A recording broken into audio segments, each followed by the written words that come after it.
It's a funny thing, isn't it? The whole social media aspect of life, because that's what it is now. It's an aspect of life. It didn't used to be. I come from a time.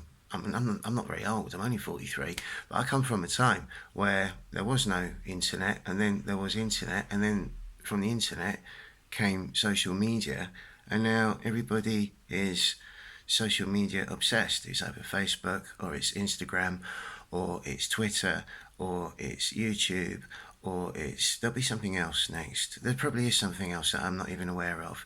And it's it's gone weird. I just think it's gone really weird, and I can't help but feeling it's really, really, really affected the arts. I can't help feeling that, you know, festival promoters, agents, venue owners, they would rather be more concerned about how many likes a video has of a band, for instance, or a group, and not watch the video or watch only about a few seconds of the video and go, yeah, okay, well, look, it's got X amount of likes, so that's going to get bums on seats. That's all I'm bothered about. And so, we have this whole internet, social media existence that's going on. It's truly a fake world. It's not the real world. The real world is, you not looking at this screen now. It's everything around you. It's everything outside. It's the people sat next to you, or it's the person next door.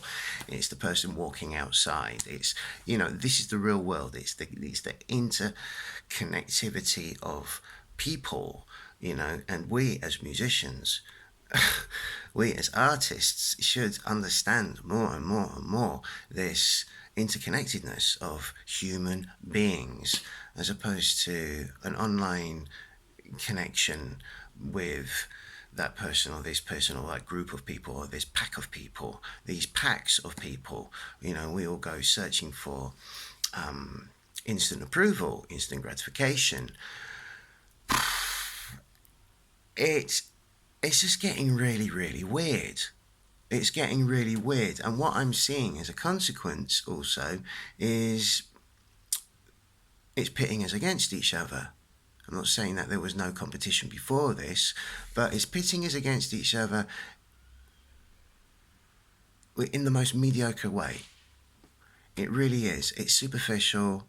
It's not. No, I don't see a rise in anything of an artistic level. I don't see a rise in anything of an intellectual output.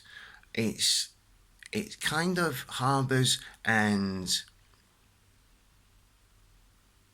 celebrates a mediocrity.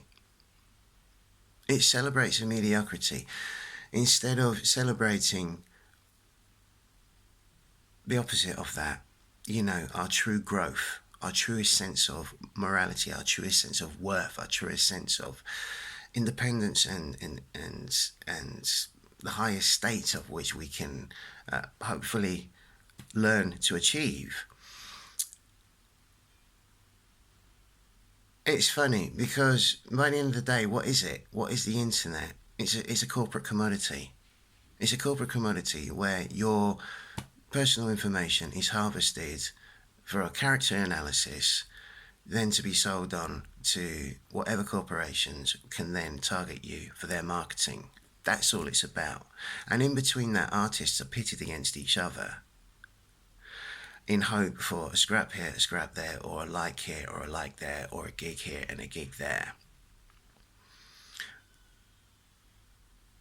It's really affecting what I can see also. It's also really affecting education. It's also really affecting how people practice. It's also really affecting one's concentration span. It's also really affecting one's own sense of independent intrigue as well. I'm seeing people suffering from rejection. I'm seeing people being ostracized from groups here and there, and then they come to me in lessons and they discuss this with me, and I'm sort of thinking, wow, and it's becoming increasingly more so. And, you know, if you're feeling rejected from something, if you're feeling a sense of you don't belong here anymore, or you don't belong in our group anymore, or you can't play here, or your band isn't welcome here because it doesn't have 2,000 likes on your promotion video, or on your promotion full stop, or or if you're not getting that amount of attention on any of your work that you put a lot of time into bringing together and putting out there, with the courage and everything like that to put yourself forth. If you're not getting that, what I say to that is, don't worry about it. Don't worry about it, because, yes, we are human beings, and human beings are neurologically designed and wired to be social creatures. And it can be quite a disheartening thing sometimes if all of a sudden no one agrees with you, and you're looking around and you're sort of finding yourself quite sort of alienated. But within that, that's not where the buck stops. That's not the end of it. Because within that, there's many, many answers. Perhaps you don't belong to these people anymore because you're simply not growing within this social environment anymore. Perhaps you need to explore some other kind of genre of music. And if you do so, you can perhaps break you out of a tunnel visioned view and mindset of what you thought music was before, and you can become more liberal, more lateral thinking, and you can grow from that. You can really grow from that.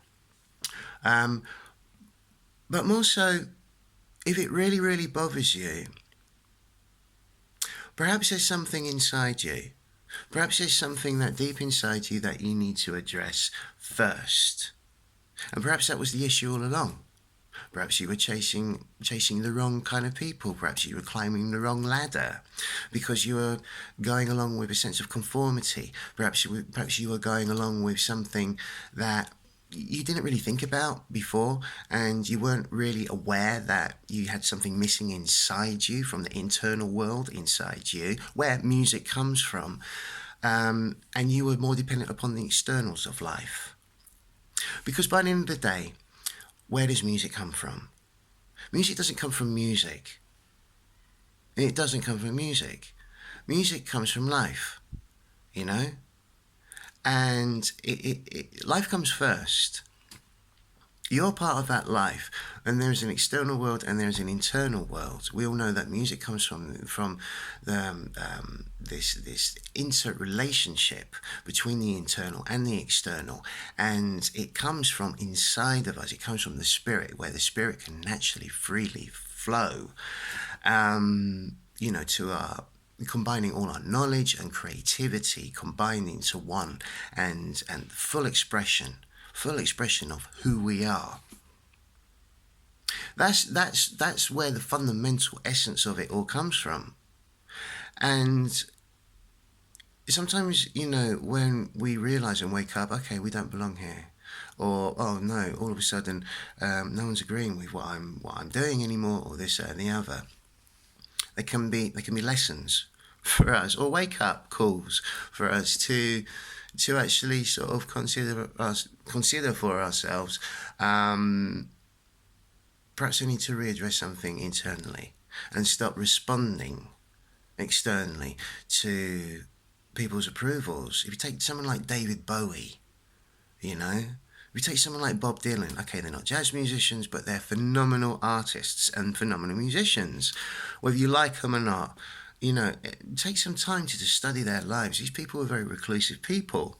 They're reclusive people because they honoured the inner sense of self. They honoured the inner internal sense of discovery and fullest sense of capability that they could continuously move upon, within their artistic process and path for themselves, as did John Coltrane, Miles Davis, Wayne Shorter, and anybody that was ever great in jazz music and classical music and and rock music, other forms of music.